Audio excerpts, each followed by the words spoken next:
আজকে আবার চলে আসলাম নায়না কিচেনে তেল কই নিয়ে। ঠিক আছে, এদিকে কই মাছ ভাজা হচ্ছে, আর এইদিকে হচ্ছে ডাল চচ্চড়ি।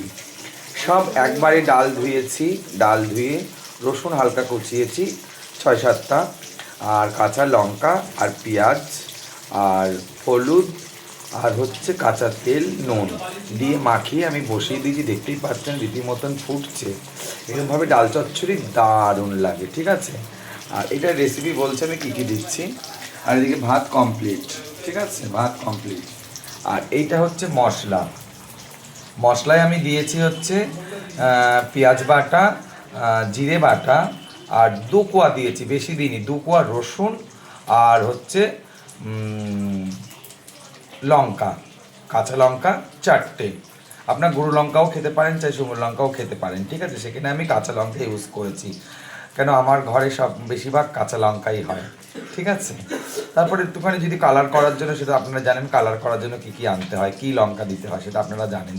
আর থাকবেন, সাথে থাকবেন তেল কই। আমি আমি এই যে আমরা লোক কম বলে তাই জন্য মাছও কম, বেশি লোক নয়, আমরা 3জন মানুষ। ঠিক আছে, আর আমি ফোড়ন, এর মধ্যে ফোড়ন দিয়ে দেবো হচ্ছে কালো জিরে। কালো জিরে ফোড়নটা দিলে ভাল লাগে, বেশি দেবো না, অল্প দেবো। দিয়ে দিলাম কালো জিরে। ঠিক আছে, আর কোনো কিছু পড়বে না। আমি এখন মশলাটা দিয়ে দেবো রীতিমতন। দেখতেই পাচ্ছেন মশলাটা দিয়ে দিলাম। এরপরে একটু নুন দেবো, একটু হলুদ দেবো। ঠিক আছে, আমি একে মশলা দিয়ে দিয়েছিলাম, আপনি দেখলেন। তারপরে দিয়েছি হলুদ, তারপরে দিয়েছি হচ্ছে নুন। ঠিক আছে, দেওয়ার পরে একটুখানি হালকা একটু জল দিয়েছি, যেহেতু পেঁয়াজ বাটা রয়েছে। কেন দিলাম, পেঁয়াজের গন্ধটা যেন বেরিয়ে যায়, এই জন্য হালকা জল দিলাম, যে গন্ধটা বেরিয়ে যাওয়ার জন্য। ঠিক আছে, আপনারা দেখতেই পারবেন, পুরো কমপ্লিট হয়ে যাবে, আপনারা সুন্দর করে দেখতে পারবেন। হ্যাঁ, তেল কই সবাই সব রকম বানিয়ে খায়, সেটা আমি একটু আলাদাই খাই, আর আপনাদের মতনই আমি রান্না করে খাই। আর যদি আমার রান্না পছন্দ হয়, লাইক কমেন্ট শেয়ার প্লিজ আপনারা করবেন, হাত জোর করে বলছি। আপনাদের অনেক বুক ভরা ভালোবাসা আপনাদের দিই আমি, আর আপনাদের ভালোবাসা আমি চাই। আর এখানে ডাল চচ্চড়ি এখনও হয়নি, জলটা কমে গেলেই আমি দেখাবো, তারপরে ডাল চচ্চড়ি কমপ্লিট হয়ে যাবে। ঠিক আছে, কড়াইতে করিনি, আমি এর মধ্যে করেছি। ঠিক আছে, দেখতে পাচ্ছেন সুন্দর করে, এখনও পুরোপুরি হয়নি, এখনও পেঁয়াজের গন্ধটা যায়নি। ঠিক আছে, পেঁয়াজের গন্ধটা যায়নি, সুন্দর একটা কালার এসে দেখতেই পাচ্ছেন। এরকমভাবে করে খাবেন, খুব ভাল লাগে। এদিকে ডাল চচ্চড়ি এখনো হয়নি, হচ্ছে, ফুটছে। ঠিক আছে,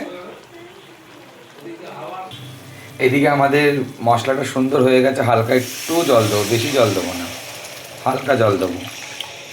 হ্যাঁ, বেশি জল দিলে অসুবিধা আছে। হ্যাঁ, এই সুন্দর একটা জল দিলাম, সুন্দর একটা কালার আসলো, এরপর আমি মাছ দিয়ে দেবো। ফুটলেই, মশলাটা ফুটলেই গন্ধটা চলে গেছে, সুন্দর একটা ঘ্রাণ বেরিয়েছে, সুন্দর, দারুণ দারুণ দারুণ। ঠিক আছে, এরপরে দেবো আমি, ফুটে গেলেই আমি দিয়ে দেবো মশলাটা, এই মানে মাছটা দিয়ে দেবো। ঠিক আছে, আর কিছু ভুল ত্রুটি হলে আমাকে ক্ষমা করবেন, মাফ করবেন। ঠিক আছে, আর আমার ভিডিও যদি পছন্দ হয় অবশ্যই লাইক কমেন্ট শেয়ার করবেন, আর আমাকে ভালোবাসবেন, আপনাদের পাশে রাখবেন। আপনাদের ভালোবাসা আমার খুব জরুরি।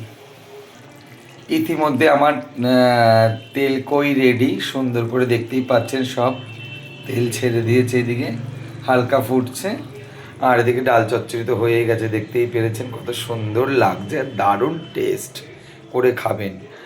আর এদিকে হচ্ছে।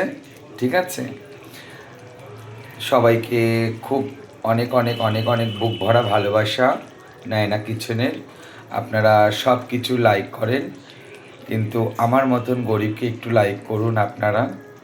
ঠিক আছে, আমি শুধু রান্নার ভিডিওই ছাড়ি নায়নার কিচেনে, সবার রান্না হয়, আমি আমার মতন ছাড়ি। ঠিক আছে, তা guys, tata, I love you, I miss you. আবার আপনাদের ভালোবাসা থাকলে নতুন নতুন ভিডিও ছাড়বো, নতুন নতুন করে, সুন্দর করে, নতুন কিছুই না, সবই আপনারা করে খান তারপরেও। ঠিক আছে, টাটা।